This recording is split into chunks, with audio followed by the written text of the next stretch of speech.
Jai Hind to all my dear students. Today, ma'am is going to elaborate one more question here. One student asked about it that why we have taken birth कि हम जन्म क्यों लेते हैं. Clear है? Question क्या है कि why we all are taking birth. ठीक है, हमने बर्थ लिया ही क्यों है, तो उसको थोड़ा सा समझने की कोशिश करेंगे. ठीक है, so question related to the birth here.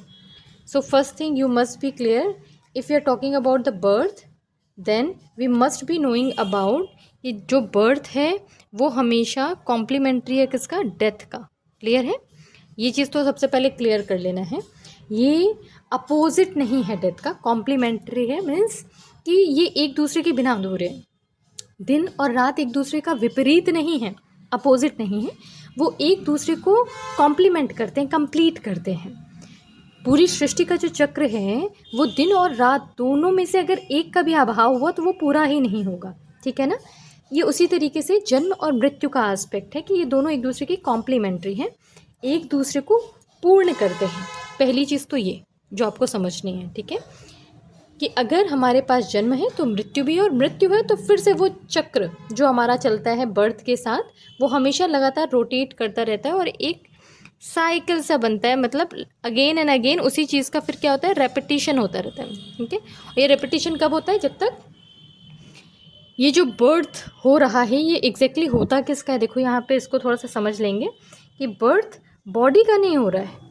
ठीक है, बर्थ होता है एग्जैक्टली सोल का, है ना. आपने देखा होगा कि कई बार कुछ ऐसे बच्चे भी बर्थ लेते हैं बेटा कि जैसे उनका जन्म हुआ लेकिन वो जन्म से ही वो क्या थी, उनकी मतलब सांसें नहीं चल रही हैं, जन्म से ही वो शांत हैं. उनकी बॉडी में किसी भी तरीके का कोई भी जो लिविंग एस्पेक्ट हम देखते हैं वो नहीं है.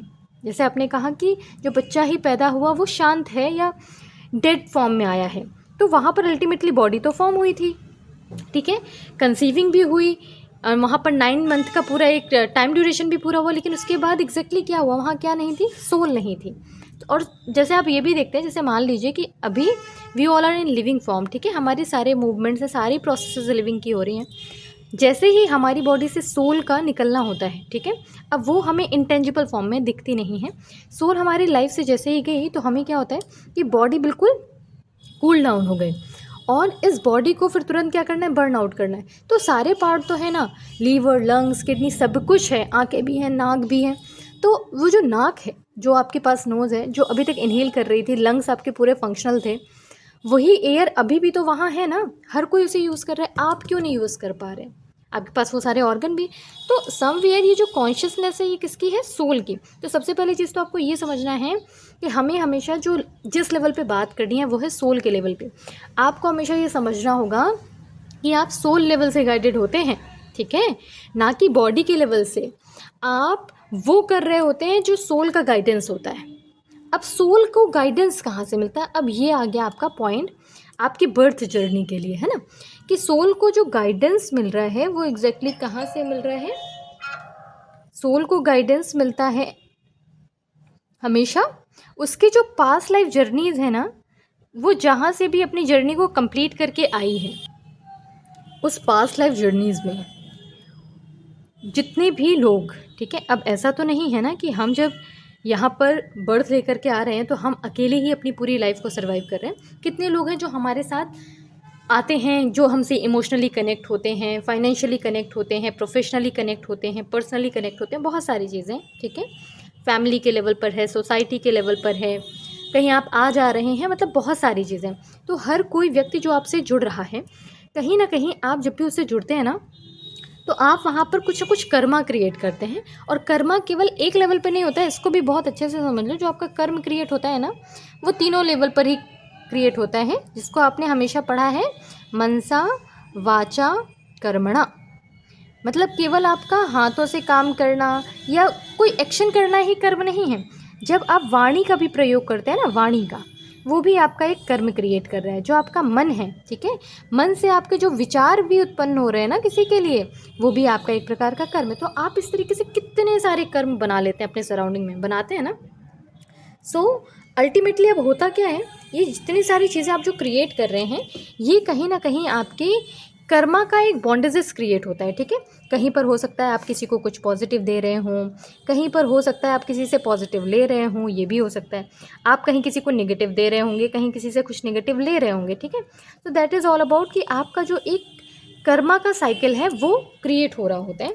तो फर्स्ट ऑफ ऑल हम यहाँ पर जो आते हैं, we all are coming here again by taking a birth. हम बर्थ क्यों ले रहे हैं, वो सोल फिर से क्यों बॉडी के फॉर्म में आ रही है, क्योंकि उसे पास्ट लाइफ के जो कर्मा है उनको रिलीज़ करना है। उसने किसी से कुछ लिया था, ठीक है, उसको वो पे ऑफ नहीं कर पाई, उसे पे ऑफ करना है, ठीक है। किसी को देना है उस सोल को, मतलब आपको किसी से कुछ लेना रह गया है तो वो लेने आप आए हैं। सो अल्टीमेटली इसको हम बहुत डिटेल में नहीं जाएंगे, अभी थोड़ा सा बेसिक सा समझ के चलते हैं, अदरवाइज़ वीडियोस बहुत ज़्यादा लंबी हो जाएंगी। अभी बेसिक्स क्लियर करेंगे, ठीक है। दूसरा पॉइंट जो समझना है आपको, वो हम आते हैं यहाँ पे असेंडिंग आर सोल। अपने सोल की असेंडिंग करने के लिए, अब सोल की असेंडिंग क्या है समझ लो ज़रा। सोल आपको समझ में आ गया, सोल आपकी कॉन्शियसनेस है, ठीक है।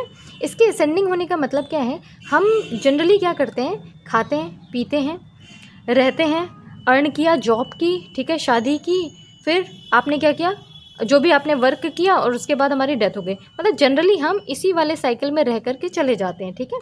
मतलब एक कॉमन सा साइकिल है, खाना पीना, रहना, सोना, और फिर जीवन से चले जाना, ठीक है। लेकिन अगर आपको अपनी सोल को असेंड करना है, जो मेन पर्पज़ है आपकी लाइफ का इस अर्थ में आने का, वो क्या है कि सोल को ये रियलाइज़ हो कि दैट एग्जैक्टली कुछ क्वेश्चन सोल अराइज करे कि जैसे मैं क्या हूँ, ठीक है, हु एम आई। पहला क्वेश्चन है जो आना चाहिए, और इसको हमारे वेदों में कहा गया है अथातो ब्रह्म जिज्ञासा। आपके जीवन में जब तक ये जिज्ञासा नहीं आती, क्यूरियोसिटी ही नहीं आती ना कि मैं क्या हूँ, क्यों हूँ, किस लिए हूँ, what purpose I am having exactly, जब तक ये नहीं आता तब तक आपने मानव जीवन ही नहीं शुरू किया। This is the first point जो आपके वेद की प्रथम जो पंक्ति है, वहाँ पर हमसे ये कहा जा रहा है कि आपको सबसे पहले तो ये जानना है कि आप हैं ही क्या। तो एग्जैक्टली होता क्या है, देखिए आंसर्स आपको तुरंत नहीं मिलेंगे, वो तभी आपके जीवन में प्रवेश होते हैं जब आप उस लेवल पे पहुंचना शुरू कर देते हैं। आपको ऐसे लोग मिलने शुरू हो जाएंगे, ऐसे गुरु मिलने शुरू हो जाएंगे, ऐसी बातें आपके नॉलेज में आने लगेंगी। लेकिन ये क्वेश्चन रेज करना, समवेयर आपके सोल में ये बात तो आए कि आप क्या हैं, why you are here, what purpose you are having. केवल तुम्हारा पर्पज़ इतना ही नहीं है खाना पीना, रहना, कुछ काम करना और चले जाना। अपने सोल को वो डायरेक्शन देना, अपने सोल को ये बता पाना कि एग्जैक्टली ये जो सोल है, ये जो पूरे हमारे जो चक्र चल रहे हैं again and again and again and again, इससे हमें बाहर निकलना है, हमें इन चक्रों में ही हमेशा नहीं घूमने रहना। तो इससे जब आगे निकलोगे ना, उसी के बाद ऊपर उठ पाओगे। Is it clear.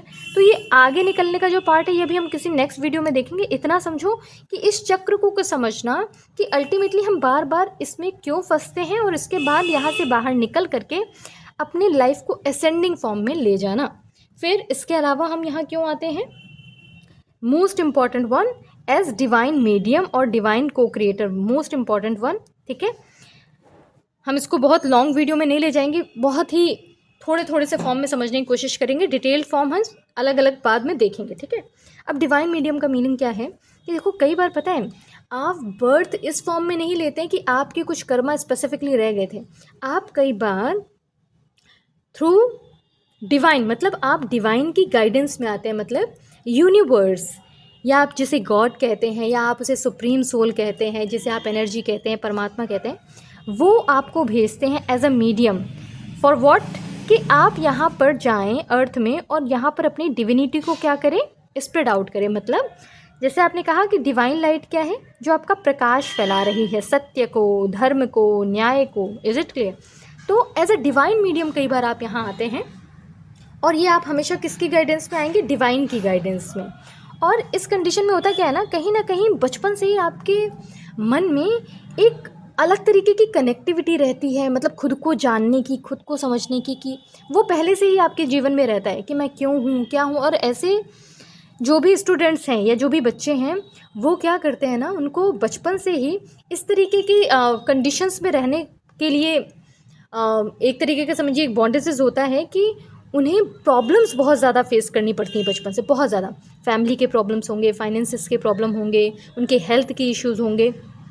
ये क्यों देते हैं डिवाइन, क्योंकि वो चाहते हैं कि आप सबसे पहले क्या करें, इस चीज़ को रियलाइज़ कर लें कि आपको यहाँ जो कुछ भी करना है ना, you are the whole soul here, मतलब आपको अपनी पूरी जिम्मेदारी लेनी सीखनी होगी। आप जब तक डिपेंडेंसी में रहेंगे तब तक आप वो सर्वाइवलशिप से आगे ही नहीं निकल पाएंगे।